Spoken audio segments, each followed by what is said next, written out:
बहुत वक्त पहले की बात है, एक अजीम रियासत थी जिसका बादशाह निहायत इंसाफ पसंद और रहम दिल था। इसकी 4 बेटियां थीं, जो सभी हुस्न और जमाल में अपनी मिसाल आप थीं। 3 शहजादियों के सुनहरे बाल थे, जबकि चौथी शहजादी नीलम के बाल गहरे सियाह और चमकदार थे, जो इसकी पहचान बन गए। इसकी हसीन रंगत और जहानत सबसे मुनफरिद थी। बादशाह के दरबार में एक मारूफ नजूमी था जो रियासत के मुस्तकबिल की पेश गोई करता था। एक दिन उसने बादशाह से कहा कि इसकी चौथी बेटी नीलम सबसे ज्यादा खुश नसीब होगी। वो ना सिर्फ सबसे बेहतर जिंदगी गुजारेगी, बल्कि आने वाले वक्त में 5 रियासतों पर हुकूमत करेगी।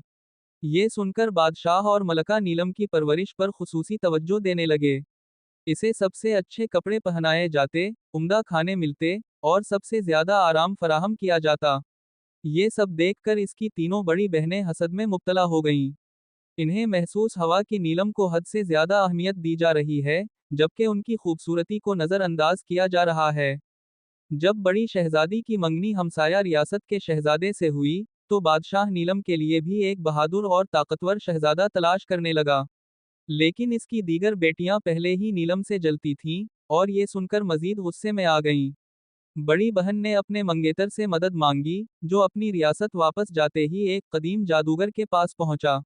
जादूगर, जो कि उम्र रसीदा था लेकिन अब भी बहुत ताकतवर था, उसने शहजादे की दरखास्त पर एक मंतर पढ़ा और नीलम को एक बड़े किले में कैद कर दिया।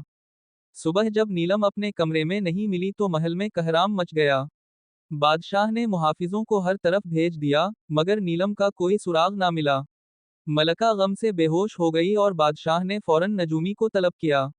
नजूमी ने बादशाह को तसल्ली दी कि शहजादी अभी जिंदा है, लेकिन वो एक तारीक जगह कैद है। इसे सिर्फ एक बहादुर शहजादा ही बचा सकता है। ये सुनते ही एक निडर और समझदार शहजादा, जो नीलम के हुस्न और खूबियों का दीदा था, मदद के लिए आया। इसने अपनी रियासत का इंतजाम अपने वजीर के हवाले किया और नीलम को तलाश करने निकल पड़ा। वो जादूगर के किले तक पहुंचा और शदीद लड़ाई के बाद जादू को तोड़कर शहजादी नीलम को आजाद कराया। नीलम की रिहाई के बाद दोनों ने शादी कर ली, मगर उनका असल इम्तिहान अभी बाकी था। नीलम और शहजादा ने फैसला किया कि वो 5 रियासतों को फतह करेंगे ताकि एक अजीम सल्तनत कायम की जा सके। पहली रियासत एक घने जंगल में वाक़ थी, जहां का हुक्मरान एक ताकतवर जादूगर था। नीलम ने अपने शहजादे के साथ मिलकर अक्लमंदी से जादूगर का तलस्म तोड़ दिया और उसे शिकस्त दी। यूं पहली रियासत उनके कब्जे में आ गई। दूसरी रियासत समंदर के किनारे थी जहां ताकतवर बहरी जंगजू हुक्मरानी करते थे। नीलम ने अपनी जहानत से पानी के बहावों को दुश्मनों के खिलाफ इस्तेमाल किया और कामयाबी हासिल की।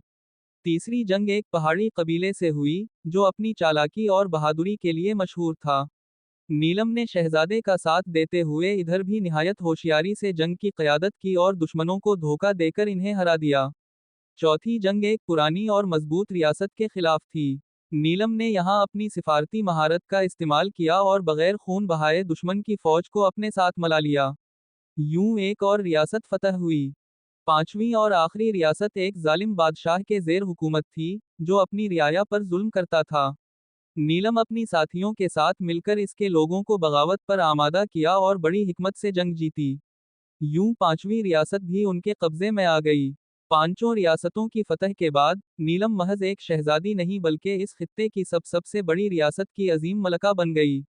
इसकी अक्ल, बहादुरी और मोहब्बत ने उसे एक मिसाली हुक्मरान बना दिया, और उसकी कहानी हमेशा याद रखी जाएगी।